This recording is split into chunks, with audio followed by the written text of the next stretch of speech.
On this week's 51%, it's been a year since the Supreme Court overturned Roe v. Wade, ending constitutional protection for abortion in the U.S. We hear from Chelly Hegan, CEO of Upper Hudson Planned Parenthood, about how the past year has been for abortion providers. When I look forward, it's not very bright. Sadly, I don't feel like it is. Now, I think the bright spot is an unbelievably activated youth population. I'm Jessie King. It's all up next on 51%.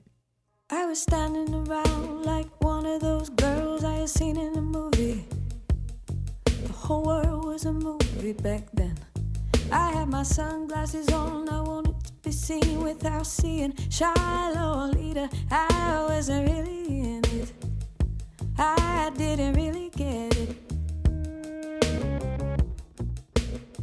You're listening to 51%, a WAMC production dedicated to women's issues and experiences. Thanks for tuning in. I'm Jessie King. It's been a year since the Supreme Court overturned Roe v. Wade, ending the constitutional right to an abortion in the U.S. Since then, whether or not abortion is legal has depended on the state that you're in. Some states have shored up protections for the procedure, while others have jumped to restrict or flat out ban it. As of this taping, 14 states have effectively banned abortion. Georgia bans the procedure at 6 weeks before many women even know they are pregnant. In other states, the issue remains tangled up in the courts, as abortion rights advocates sue to block bans. Also currently tied up in the court system, the fate of mifepristone, the first of 2 pills used in medication abortions, which make up for a majority of the abortions in the U.S. Back in April, the Supreme Court blocked a lower court order that would have suspended the Food and Drug Administration's approval of the drug, disrupting availability nationwide. For now, it remains available as the challenge to the FDA approval continues, but the issue is widely expected to land back at the Supreme Court. There's a lot going on at the legislative level, but how has the past year been for those on the ground? Shortly before the anniversary, I sat down with Upper Hudson Planned Parenthood President and CEO Chelly Hegan. She says the past year can be summed up in one word: confusing. Patients wondering whether they have access. Is abortion going to be threatened here in New York? Can they still keep their appointment? A lot of that initial fear. It has been also inspiring for much of our staff. I think the staff here has always done an amazing job, has always been deeply committed to the mission of making sure that we take care of every patient no matter what they need. But I think Dobbs really solidified in many people's minds, like, we're really at the beginning of a new era in women's healthcare, and we're a part of that here in New York. And so both feeling grateful that we're in New York and angry about what's happening around the world, and just sort of re-inspired in the care that we provide. When we start looking at sort of like the broader state of abortion providers in the country and stuff like that, what have you been noticing from other Planned Parenthoods or other providers in both, just I guess, the immediate area, but on a national scale as well? Well, across New York State, people have been doing really amazing work at making sure that they were able to expand care and expand access enough to absorb the patients that would come here from other places. But I think the folks who really I can't imagine what it's like to be in the position of running the Planned Parenthoods in places like Colorado or Illinois or North Carolina, because they were really the bulwark against what was happening through the middle of the country and much of the Southeast. The abortion volume grew by 700% in a year, and I just can't wrap my head around what that had to feel like for their staff. That is really, really incredible rapid growth that no one could have been prepared for. As much as everyone was preparing, we had the leak in May and the decision didn't come until June. In the Planned Parenthood space, we started preparing as soon as Amy Coney Barrett was put on the court. And even with all of that preparation, still the day it happened and suddenly the clinics were just overrun and people were unable to meet that basic need of getting folks in a reasonable amount of time, because we're not only talking about a really essential piece of healthcare, we're talking about a time-sensitive essential piece of healthcare. That was a real immediate effect. Has this impacted, I guess, the ability to provide other services as well when you have this sort of overrun of people coming for one particular service? Does it impact the amount of time you have to do other services too? Absolutely. I think that's I often say this is not going to solve itself in a couple years. We're looking at 10 years I won't be doing this job. I'll be retired by the time hopefully anything changes. And, it's going to be a long time before it gets fixed. And I think one of the long-term fixes is going to have to be a greater understanding of the role of primary care and contraception. Birth control and STD testing is still as important as ever. And as many people who can provide that care in a highly competent way is going to be really, really important. And that is exactly what's happening in the 3 places that I mentioned. Now, we just recently saw a new ban in place in North Carolina. So what's going to happen in North Carolina is a whole other question. And probably we're going to see an overflow into places like Virginia, where there is still more access.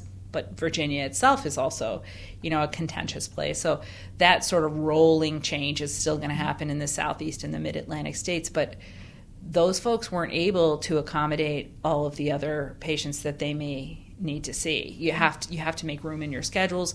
You have to make room for providers coming and going. And like right now, we're having like a little bit of a provider concern because somebody's going to have a baby, and life goes on for our providers. And if you can't provide basic access to STD testing, HIV testing, birth control visits, IUDs, those sort of long-acting reversibles that have so much success, that's not a short visit. Those require expertise, and they require time, and they require schedules. So all of the work of sexual and reproductive health care is important in concert with abortion. Now, you guys haven't quite seen sort of the mass number of people coming to New York, right? We see about 21% of our patients come from outside of our service area. Okay. Some of them are from out of state, and some of them are just from outside of our service area, so maybe further west or down towards New York City and Long Island. Some of that is the effect of people in those areas, like the sort of rolling effect of abortion schedules getting full and people having to move into different locations. And so some of it is that. When we say we see out-of-state patients, I still think the number of patients coming from those sort of like at-risk states that have flown here or come here specifically for an abortion is relatively low. Mm-hmm. But we do see patients from Western Massachusetts. We see patients from Southern Vermont. We see patients from Pennsylvania and Ohio, but not necessarily all coming because they have lost care. A lot of the stories I've sort of been reading on the issue when it comes to abortion recently, I mean, we're talking about like the mifepristone cases that are now making their ways through the courts. I guess sort of what was your reaction as that was happening earlier this year? There was a lot of question about whether or not it was going to be available or whether people should be stockpiling the pill. Mm-hmm. Are there any plans on Planned Parenthood's end, I guess, to potentially prepare for that? Yeah, that isn't over. That's still very much in the back of my mind every day, what is going to happen with the mifepristone case. We did stockpile medication abortion so that we have enough to get us through the end of the year should there have been some disruption earlier. We're going to revisit whether or not we have confidence that we'll be able to access medication abortion in 2024 and whether or not we need to pre-purchase in preparation for what could possibly come down the road next year. 70% of our abortion patients are medication abortion patients. So it's a very real concern that medication abortion disruption could have an effect here in New York. So while we have the Reproductive Health Act from 2019 and we have basic protections inside of New York State for abortion care, we don't have a guarantee against something like a federal ban on mifepristone. Mm-hmm. You mentioned a little earlier that, you feel like we're sort of like in the beginning of a new era for women's health care. What does that era look like? What's the focus for you moving forward? I mean, my focus is dual-fold. Like, we have a focus here in New York State. I think a big part of that is passing the Equal Rights Amendment next year, which would enshrine protections for abortion along with many other groups that are not protected by the New York State Constitution. I think shoring up our Constitution here in New York is a really important part of our long-term strategy to making sure that we can ensure access to care for whoever needs it going forward. Mm-hmm. But nationally, I think what that looks like is this is the beginning.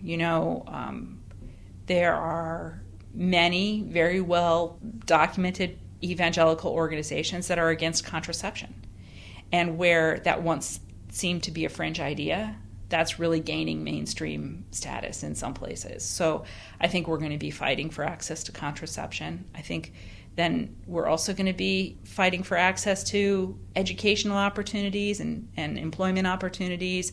You know, we still don't have equal pay, but I think that will be well off the table in many places. We're in a position now where all of the strides that were made in the 60s and 70s are really just being rolled back one after the other under the guise of either religion or politics. And when I look forward, it's not very bright. Sadly, I don't feel like it is. Now, I think the bright spot is an unbelievably activated youth population. So we have young people who are active in ways that I've never imagined. They're also incredibly open-minded. They're also very inclusive. They understand the intersectionality of issues. And so while this looks really bleak for the short term, I think long term, so not in the next 10 years, but maybe the 10 years after that, we could see real substantive change in our politics and our culture because of the impact of people who are in there, who are like 17 right now. Chelly Hegan is the president and CEO of Upper Hudson Planned Parenthood, which currently operates 3 health centers offering a range of services, including abortion, in New York's capital region. You can learn more at plannedparenthood.org. So last week we talked a little bit about the gender pay gap, and particularly how discrimination can be hard to name or track in a way that is easy for researchers to lay out. Well, our next guest has been taking that challenge head on. I've always been concerned with the notion of fairness in every aspect of my life. Using experiments is actually one of the unique ways of establishing that causal relationship. It provides a really powerful way to study certain research questions. That's Dr. Beeler Aksoy, an assistant professor and experimental economist at the Rensselaer Polytechnic Institute in Troy, New York. She has long studied the impacts of social preferences and discrimination, particularly when it comes to the LGBTQ community. For the past few years, she and her colleague, RPI's Dr. Ian Chad, have been looking at discrimination through the lens of pro-social behavior. Pro-social behavior, she says, is everything we do to help other people without incentive. For example, helping a coworker or offering mentorship to junior colleagues. These are the types of things that we do because of the goodness of our hearts. And research shows that these types of prosocial interactions actually can play an important role in day-to-day experiences, including in our educational and career prospects. Together with University of East Anglia professor Boon-Han Ko, Aksoy and Chad launched an experiment hoping to answer a few questions. Namely, does an individual's pro-social behavior change if the recipient is a member of the LGBTQ community? And in that case, how might recipients act differently in anticipation of discrimination? To do that, Aksoy says they made an online game based on a long-used, if simple, economic research model called the sharing game. It's also called a dictator game, and it will become clear why we call this a dictator game. Basically, Aksoy and Chad divided up more than 280 volunteers into 2 main groups: dictators and recipients. The dictators were each given an equal sum of money, and their sole job was to decide whether or not to give any of that money to a randomly selected recipient. They could keep it all if they wanted, or they could share whatever they liked. The decision maker is actually, in a way, a dictator who decides how the split of this amount is going to happen. As for the recipients, they could not interact with the dictators or offer up much information about themselves. What they could do is choose from a number of different icons to tack onto an online ID, which kind of looked like a Twitter handle. The different icons included symbols, colored flags, and you guessed it, a rainbow pride flag. Aksoy says some of the recipients were kept in the dark about the dictators until after their icons were chosen to serve as a control group. But others were clued into how the game works. They knew the dictators would share cash based on their IDs. The result, Chad says, was surprising. We find that women, actually regardless of sexual orientation, since we have both heterosexual participants and lesbian women, are less likely to choose that pride flag and signal affinity with the LGBTQ plus community when they're informed of the potential consequences of choosing such an identity in the context of this sharing game. In other words, women were more likely to strategically conceal their allyship in anticipation of discrimination. In surveys after the game, many of those women said they would have liked to pick the pride flag, but they were afraid of being paired with a biased dictator who might make assumptions about them and give them less money. It's a finding that can sound strange on the surface. Historically, research has found women more likely to be LGBTQ allies than, say, cis heterosexual men. But allies are also more likely to observe the prejudice faced by the LGBTQ community in the first place. And even cis straight women face their own brand of discrimination just for being women, and Chad and Aksoy conjecture that this makes them more sensitive to it. The American National Elections Survey in 2020, for example, found a gender gap when it came to beliefs about discrimination and sexual orientation. Women were more likely than men to view the discrimination against gay and lesbian people as severe, and that level of severity increased with the amount of discrimination personally faced by the women responding. So what that tells us is that this experience of discrimination against yourself or kind of observing discrimination can also affect your beliefs about the extent or possibility of discrimination based on other identities. So we kind of think about this as like an identity spillover process in kind of the belief formations about discrimination. So was any of it warranted? Did the dictators give the pride flag profiles less money at the end of the game? We actually don't find any discrimination in the aggregate based on that pride flag signal alone. What we found was that when a recipient is perceived to be a sexual minority, so when they're perceived to be a gay man or a lesbian woman in the context of our experiment, and when the dictator harbors some sort of anti-LGBT bias, which is again based on some post-experiment survey questions that we have, then those biases show up in giving. So we see that biased dictators do give less to recipients that they perceive to be sexual minorities. It's just that, as in the real world, these signals are somewhat noisy, right? So sometimes you might see a pride flag and you're unsure of whether or not the person sending that signal is themselves part of the LGBTQ plus community, or if they're an ally, or if, in the confines of our experiment, maybe they chose the flag even randomly. What we're showing here is that those perceptions matter and they interact with attitudes towards these minority populations in a meaningful way. So just to make sure that I'm getting this right, the dictator surveys clue you into whether a particular dictator might be biased and if they suspect the recipient was queer versus a straight ally. And what you found is that biased dictators were still likely to give money if they assumed the profile was a straight ally. Exactly right. I guess what should we take from this? If women were more likely to hide their allyship even though discrimination at the overall level wasn't really there, what do we make of that? What do you make of that? Anticipation of discrimination creates an environment where individuals, but especially women in our context, feel compelled to conceal their authentic identities or affiliations, even when there's no discrimination that we observe at the aggregate level. This can have negative psychological effects on individuals. And I would say that our findings underscore the importance of promoting acceptance, reducing discrimination, and fostering a supportive culture that allows individuals to express their true selves without fear. I would also say the legacy of actual discrimination is somewhat underestimated, I think. That in order to solve or mitigate disparities based on identities, it isn't sufficient to just get rid of discrimination based on that identity in the first place, right? That we're going to have some sort of aftermath, some sort of lagged response by minority individuals who have kind of a lived experience of discrimination that may affect how they anticipate discrimination moving forward into the future. And it's going to take some time to kind of undo some of that learning process, right? So all of this is to say that, correcting these disparities is much more than simply kind of correcting discrimination itself.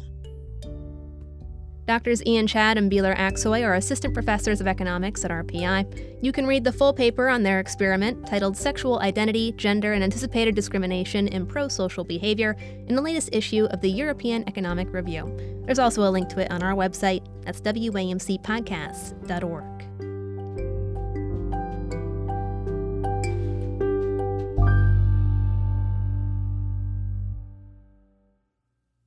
The recent increase in legislation seeking to restrict the transgender community can for some seem reminiscent of the early days of the LGBTQ movement. In the 1950s and 60s, for example, transgender women could literally be jailed or institutionalized for expressing their true selves. Many of them found refuge in underground networks, magazines, and safe spots, including a small resort nestled in the Catskills region of New York. Casa Susanna is the subject of a new documentary directed by French filmmaker Sebastian Lifshitz, which recently premiered on PBS stations across the country on American Experience. The resort was started in the mid-1950s by an eccentric Italian woman named Marie Valenti. With her partner Susanna, Valenti offered transgender women and cross-dressing men the chance to escape society's intolerance and safely express themselves for a few days. The film, also called Casa Susanna, features stunning shots of the Hudson Valley, archival footage, and personal interviews with some of the home's guests. Valenti's grandson, Gregory Bagarozzi, took part to share his memories of the unconventional summers he spent at his grandmother's home. Speaking with me earlier this week, he says he was pleasantly surprised to hear his family's story was finally being told. I always thought that Susanna and Marie deserved an incredible amount of recognition because they were, quite frankly, one of the movers of the LGBTQ movement, and pretty much nobody knew about them. Let's start at the beginning then. Now, you were born before Susanna and Marie met. Susanna was born Tito Arriagada and actually spent much of her life living as a man. What was her early life like, and how did she and Marie meet? Tito came over here from Chile, met my grandmother by going into her wig shop. Marie had this incredible business called Marie's of Fifth Avenue. She made handmade wigs for women for many years and had this incredibly successful business. So one day in walks Tito, pretending to want to buy a wig for his sister. And when my grandmother got him in the chair, she knew immediately that the wig was for him because she had dealt with this quite a few times in the past, and, put him at ease and told him what type of style would flatter him more and, things like that, but made him very comfortable in the chair. And he was, so impressed with her acceptance and openness of her that, he told me that he fell in love with her instantly and went back and courted her.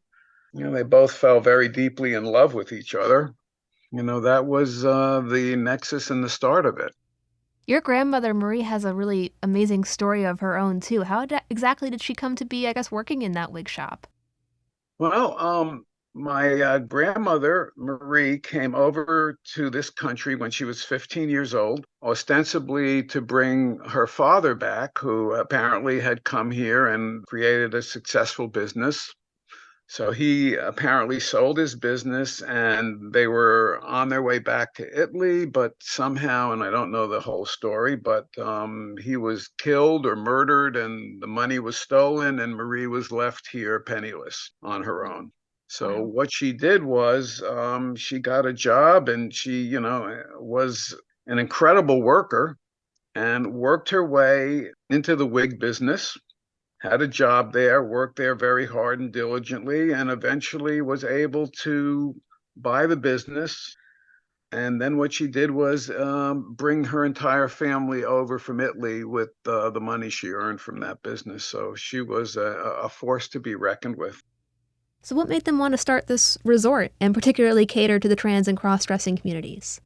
They didn't buy it together. Marie bought it and set it up as a bungalow community as a business. What happened was Maria and Tito got married and he was plugged into that community and thought it would be a great idea to start bringing his friends or associates up to the country. They decided as cover because, this was in the 50s, late 50s and early 60s, and this was illegal. You went to jail if you were caught dressing as a woman.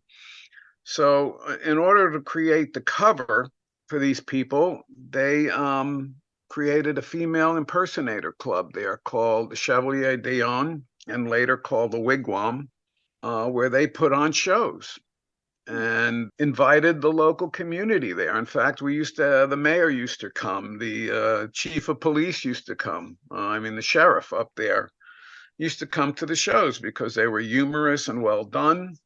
And that gave them a reason to be up there and to cross-dress so that there was no friction with the law or the local populace. And they came and, I mean, they used to do, 75, 100 people there every Saturday night.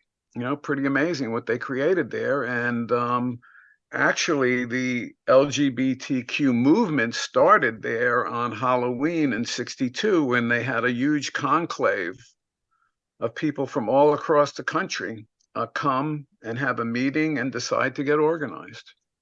So that was the nexus of it.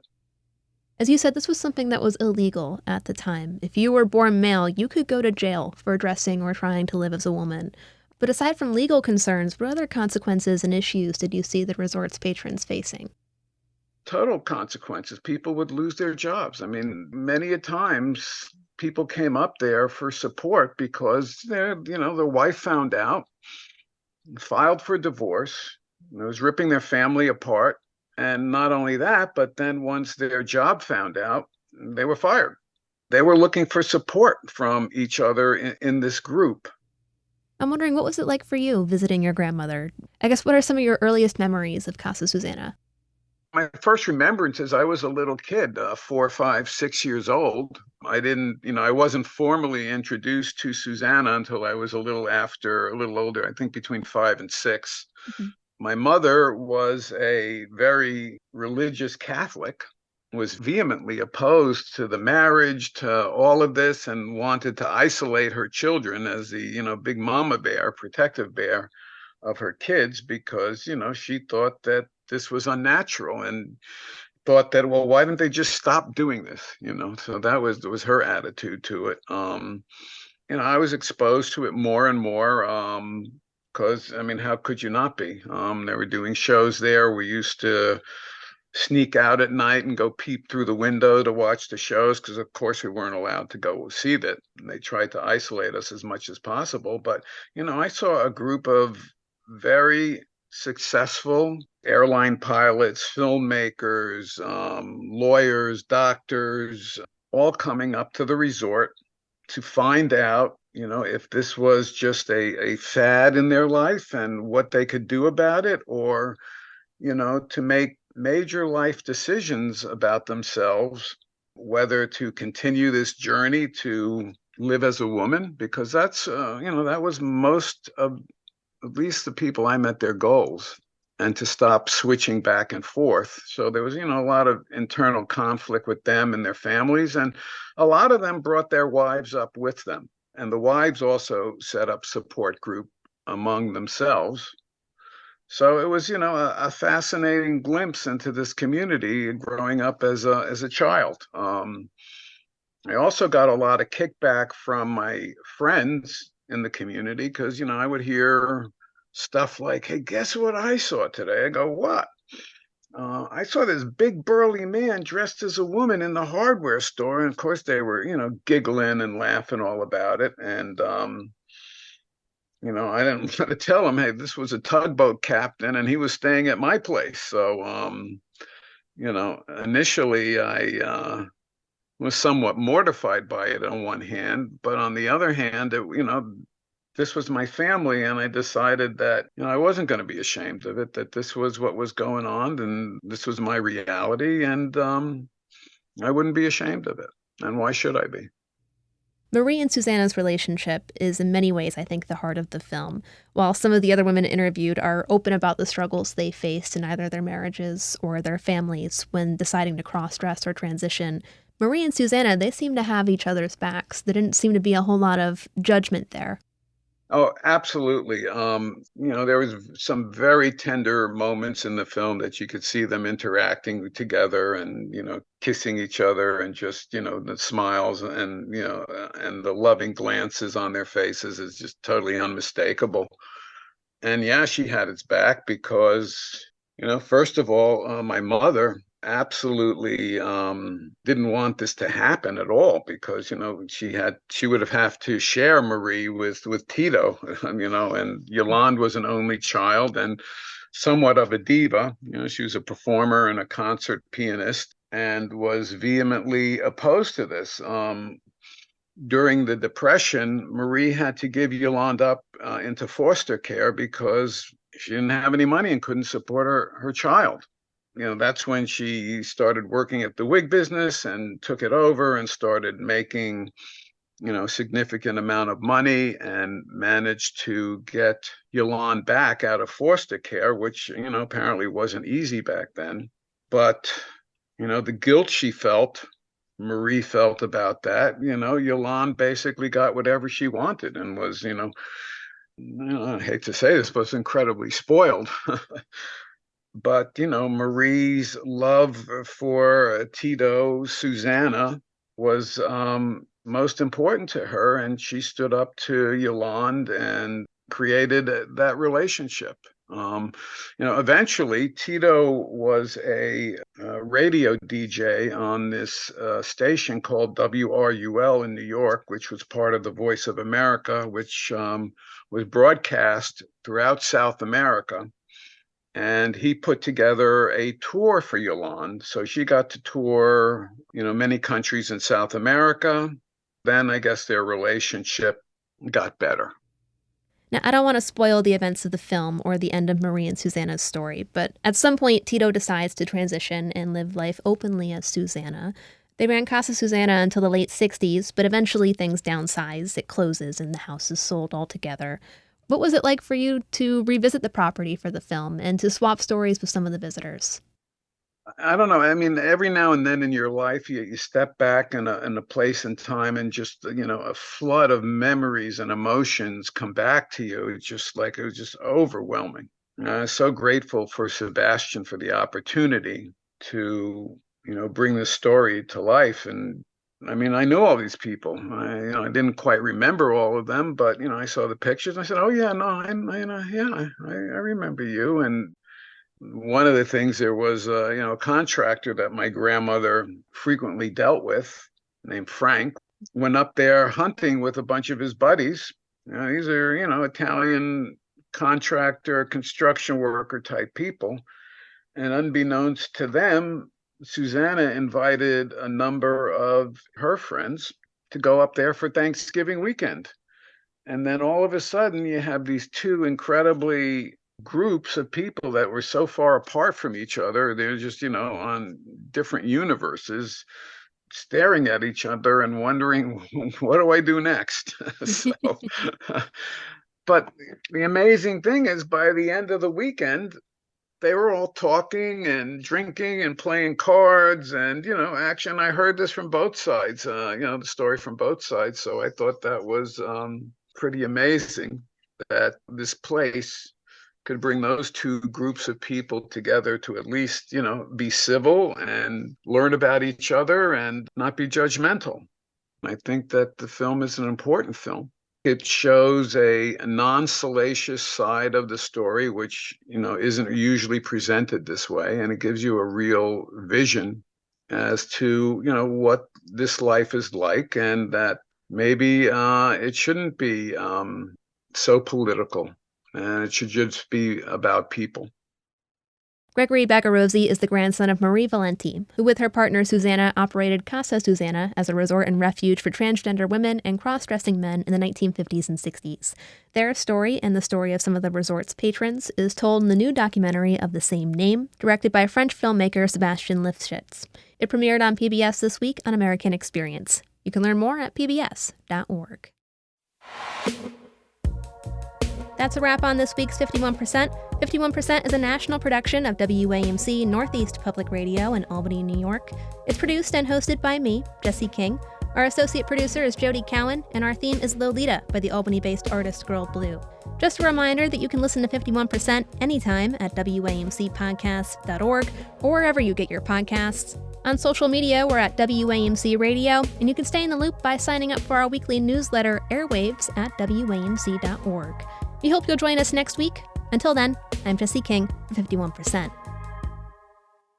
I was every single girl, I was nobody else, I was so sure of myself.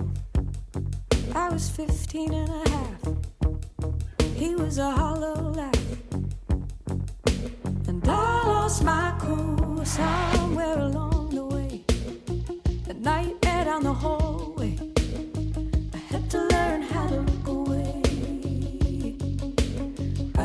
lost my cool.